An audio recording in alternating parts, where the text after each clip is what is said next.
Hey, what up YouTube, welcome back to a new video with Rams fan at YT. I've already recorded a video today which will be uploaded on Monday on a history of your club Bradford City edition, so it's episode 2. I am so happy today because only about an hour or so ago Derby have now been lifted out of administration after 9 torrid and gut-inducing months. Klaus, I think that's how you pronounce it, developments have brought out Derby County out of administration. Still under a bit of a transfer embargo according to VFL. Don't really know how that works, but all I can say is I'm very happy today. And today's video, though, is not going to be looking at that particular situation, although I will willingly have conversations with people about it in the comment section down below.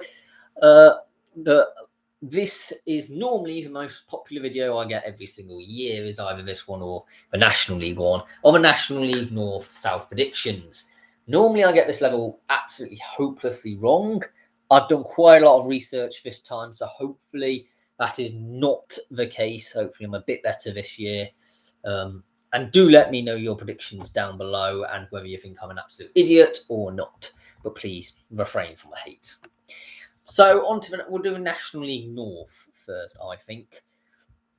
24th, because there's now 24 teams in this level on both of them, because it's been in the making for a while to expand these leagues, and because of COVID, it's been delayed and stuff.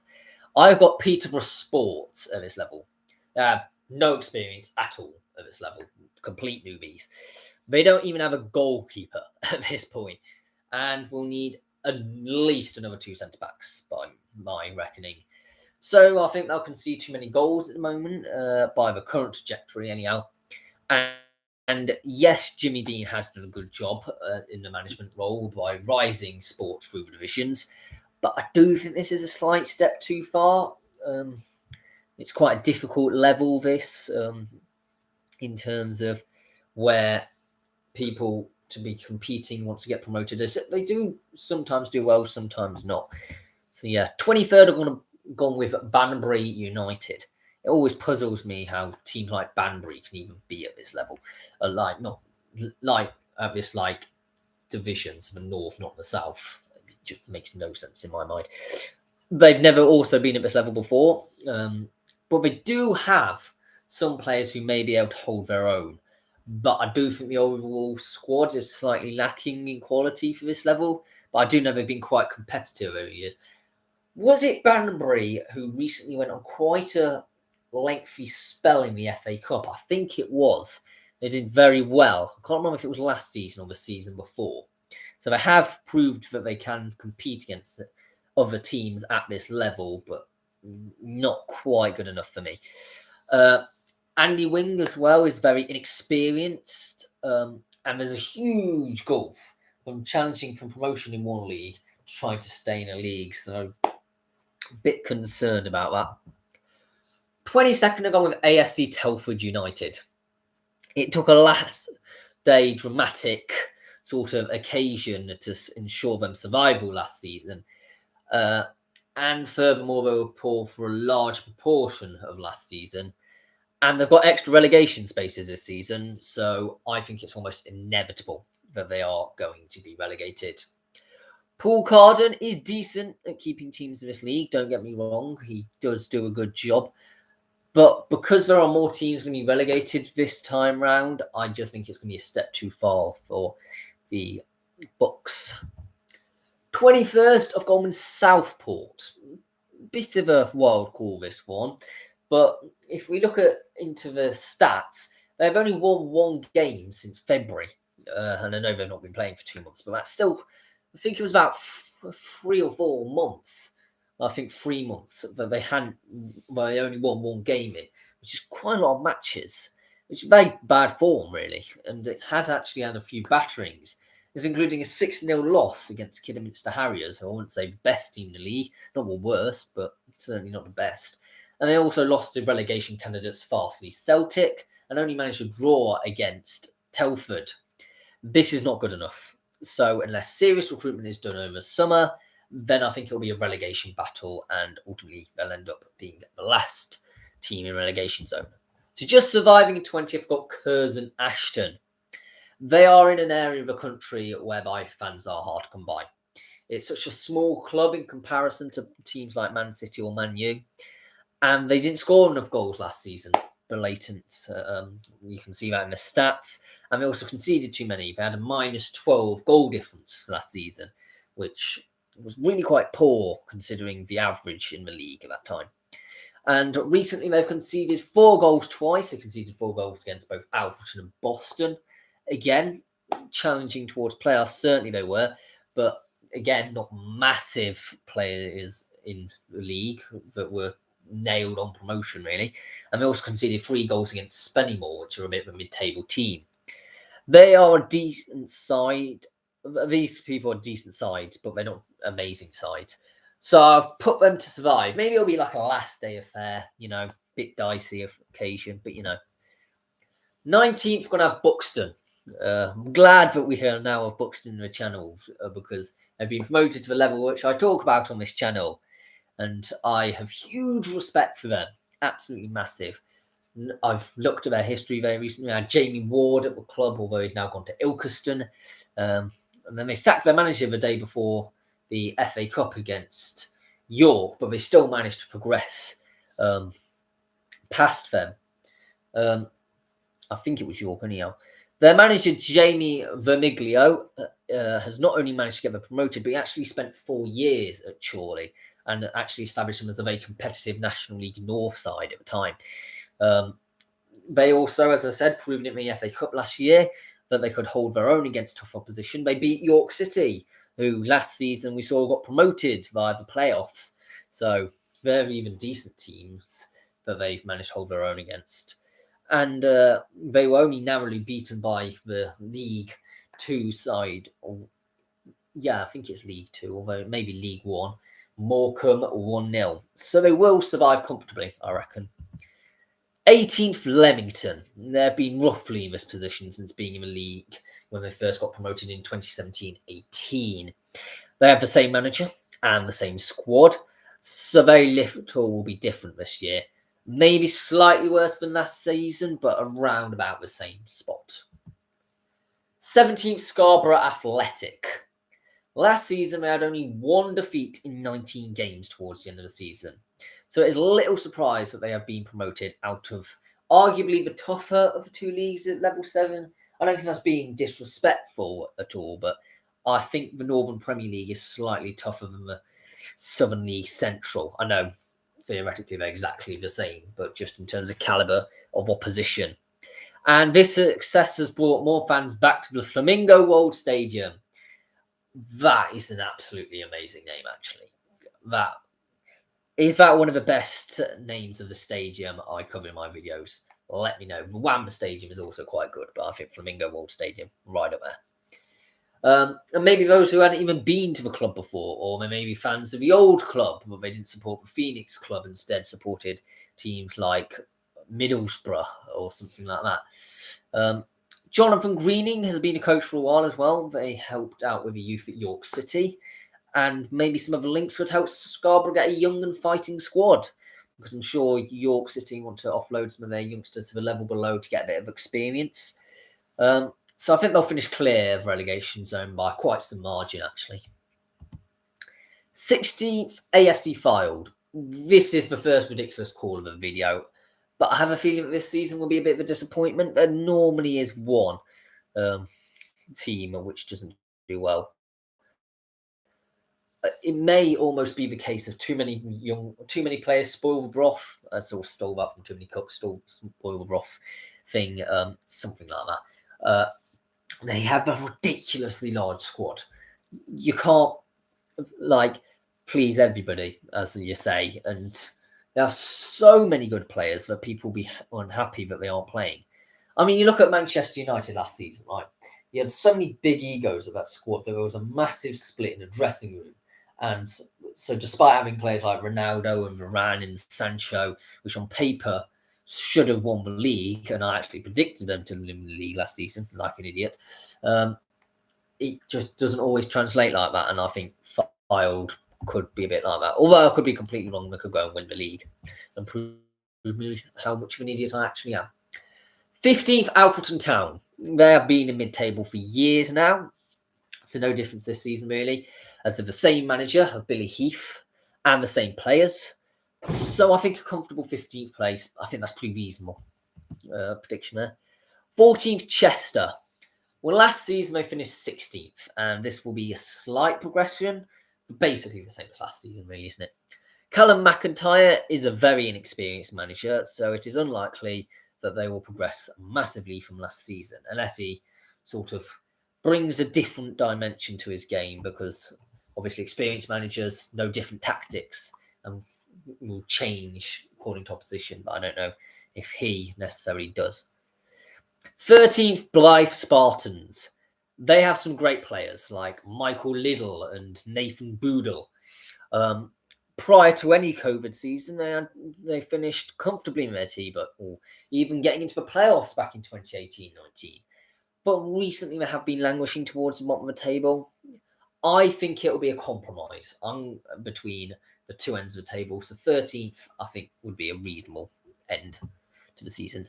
12th, Hereford. They are typically a mid-table side and have finished in this position for the last 2 seasons. So I think I've gone with a very safe bet with this one. Josh Gowling has reaped mid-table results during his time at the club, and they have very decent players, but they do need to recruit a few more players if they're to go on to any sort of playoff push, really. 11th, Gloucester City. They did well during the curtailed season, but last season they did finish disappointing 17th. I do reckon they'll do slightly better this season by finishing in 11th. I still have my reservations about Lee Mansell, as his record isn't great, but they do have very good players for this level. Like, at their disposal, they've got players like Daniel Ledbetter and Kevin Dawson, who I think are 2 top-end players. 10th, Darlington. They are always challenging for the playoffs, but for quite a while they haven't actually reached them. And Alan Armstrong is a decent manager and has a 40% win percentage with Darlington. And with Blythe Spartans, he actually had a wins percentage of 53%, which is sort of promotion for him, really. They also have very decent players like George Smith, David Wheater, and Jake Cassidy. So I do think, I think challenge, but not quite good enough. 9th, Farsley Celtic.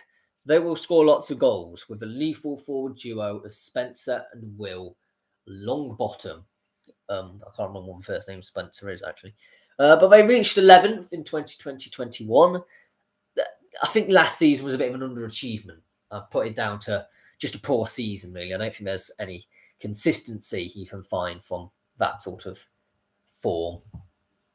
We've all had blips occasionally. 8th, Bradford Park Avenue. Mark Bower is a mid-table manager to a top-end manager, really.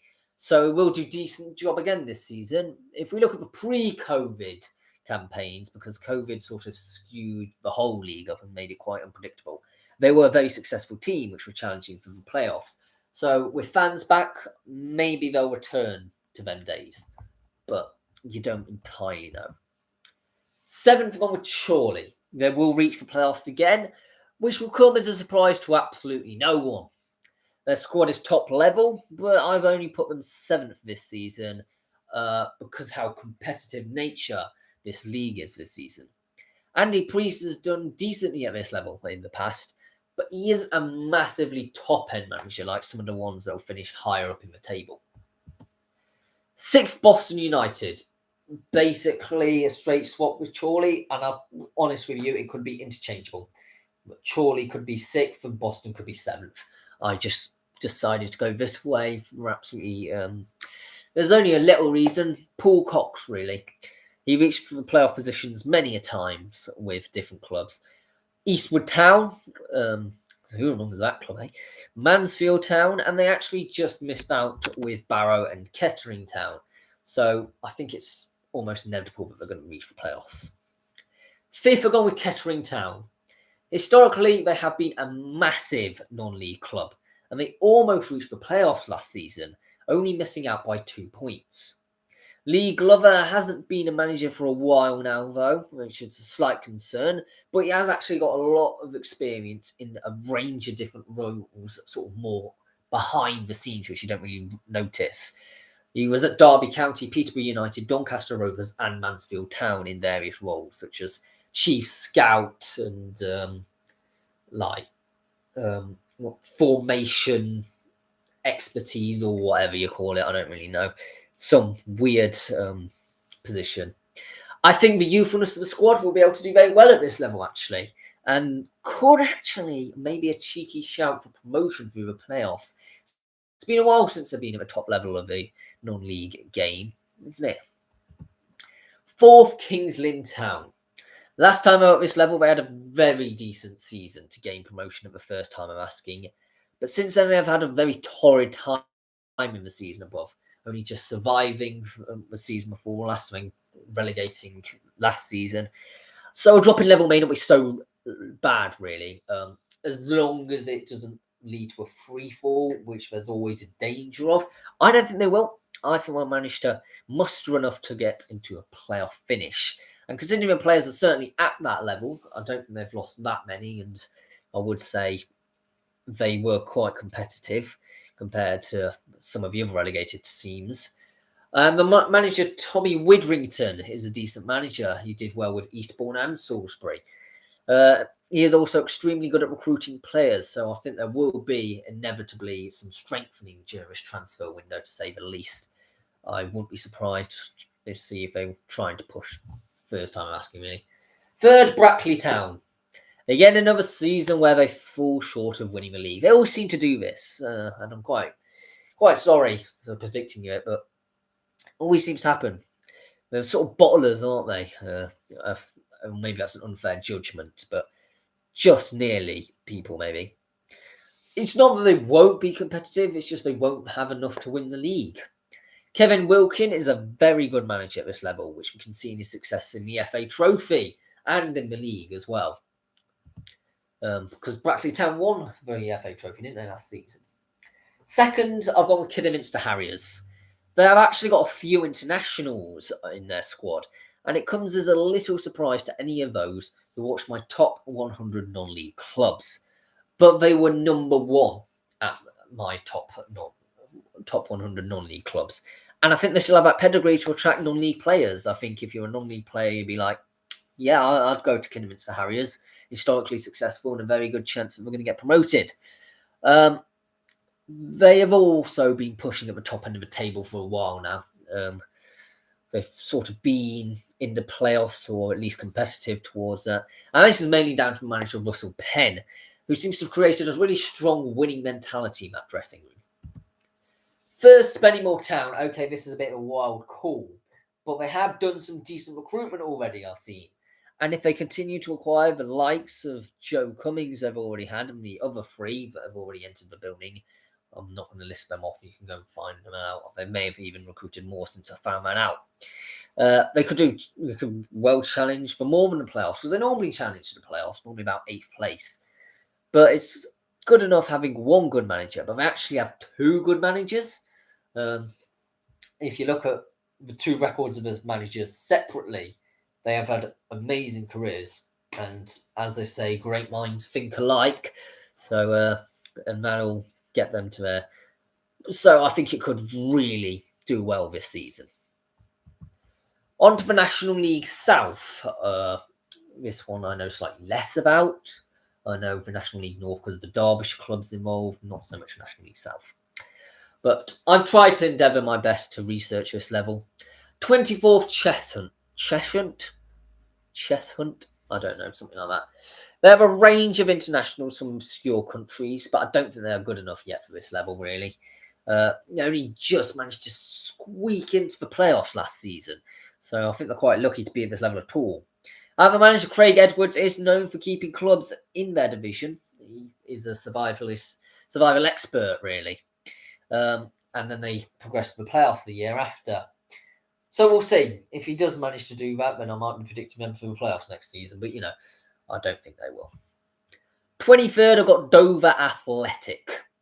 The squad has been decreasing in ability for years, and COVID really saved them from not being relegated earlier. I really think their squad is not good enough. They're financially crippled. I don't know if they've recruited any money, but I know they had an absolute bank balance of 0 during COVID. And the squad size is still very small. So I think they'll struggle again this season and probably end up getting relegated. And I do actually think Andy Hessenthaler is past it at this point as a manager. Maybe time to retire, mate. 22nd, I'm going with Farnborough. The only player who really stands out in this squad is Ricky Holmes. So I can't see them really staying up this season. They have been at this level before, but that was quite a long time ago. I think it was over a decade ago now. So you can't really rely on that sort of experience. 21st and the final team getting relegated is going to be Hemel Hempstead Town. The squad is definitely not good enough for this level of football, and they've been struggling recently, and they only really last challenge for promotion during the 2017-18 season. They haven't made that much change since then, and they'll slip into the last of the relegation spaces without many people realising. It'll sort of be a gradual decline, and it's like, oh yeah, it's fine, we'll finish mid-table, and end up just being in relegation come the end of the season. The manager, Jones, is not that good either. He only really had a modest spell with Oxford City. Didn't really do well with any of his other clubs.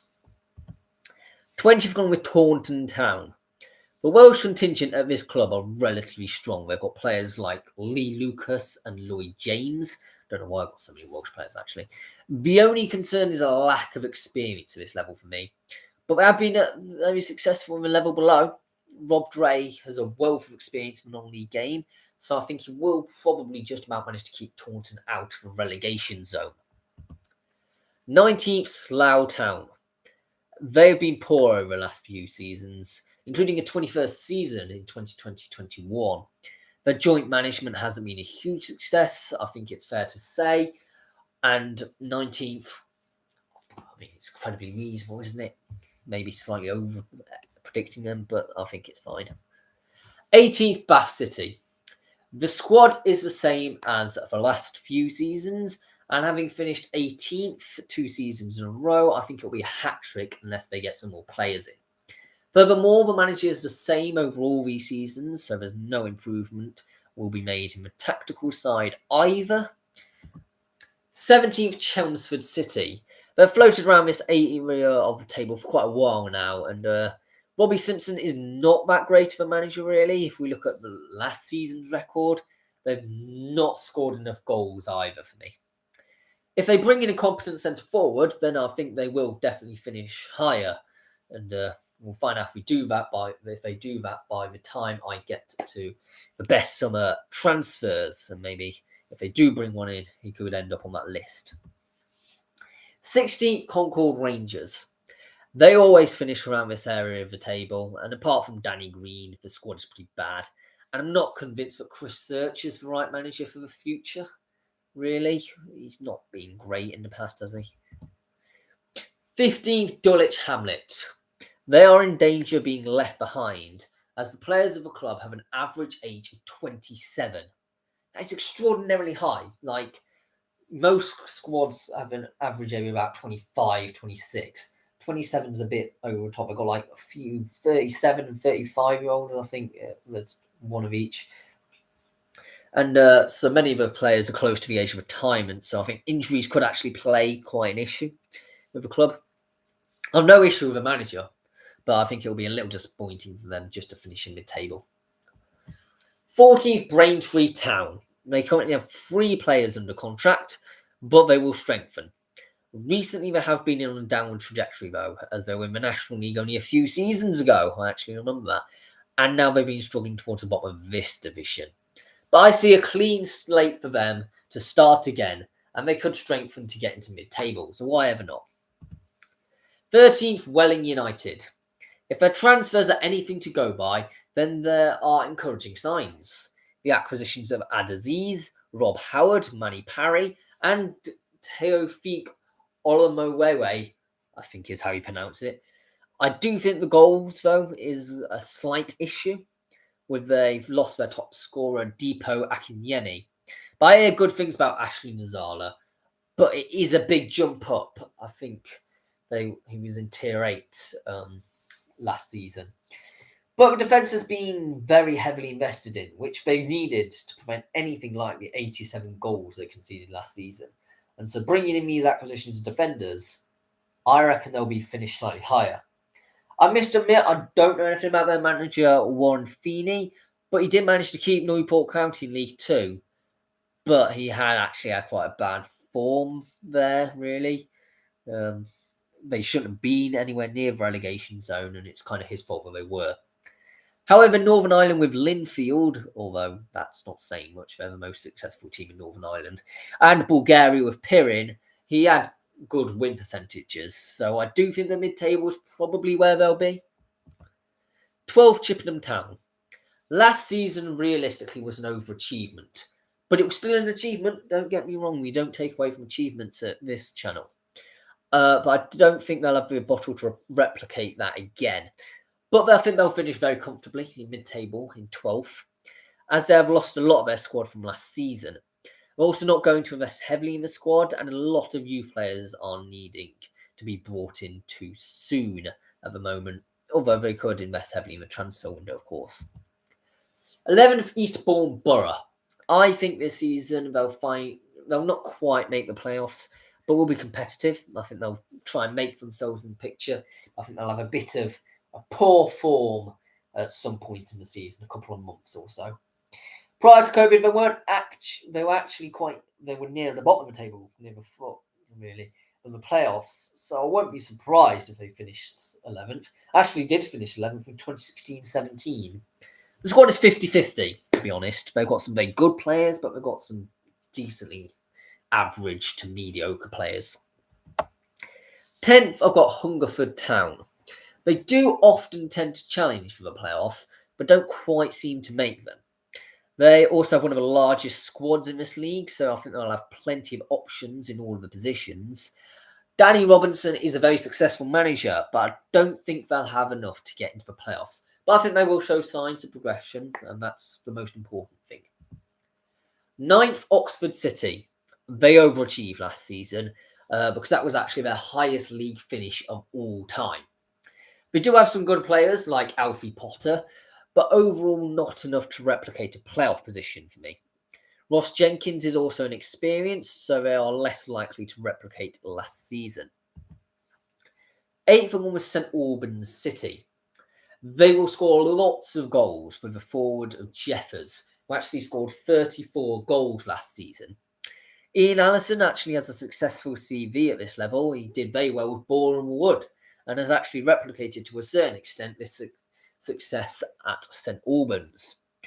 They have floated around this place over the last few seasons, with there being in the top half of every season since 2016-17, barring one season. I think that was during COVID, actually. 7th, Tunbridge Angels. They have a couple of internationals, so must have decent players. They are going to be my underdogs for this season. Recruitment has been decent so far, and the underdog mentality could get them into the playoffs, but I could be wrong with that one. 6th, Ebbsfleet United. They always challenge for the playoffs and often do reach them. They have very good players like Joe Martin, Sido Jambati, Dominic Polion, Craig Tanner, Kieran Monlouis, and Alex Finning. That's basically the starting 11, and that's just the ones who stood out for me looking at the looking at all of the players. I highly rate the manager who is trying to implement attractive, fast-flowing, and attacking football in a non-league game, and that actually seems to be working at the moment. So I think, yeah, they'll continue with the success. 5th, Dartford. They always seem to reach the playoffs, despite the fact the squad is quite limited at the moment. Alan Dawson has had some success in the non-league game. He gained promotion from various leagues with Kingstonian, Hampton and Richmond Borough, and Woking. 4th, Worthing.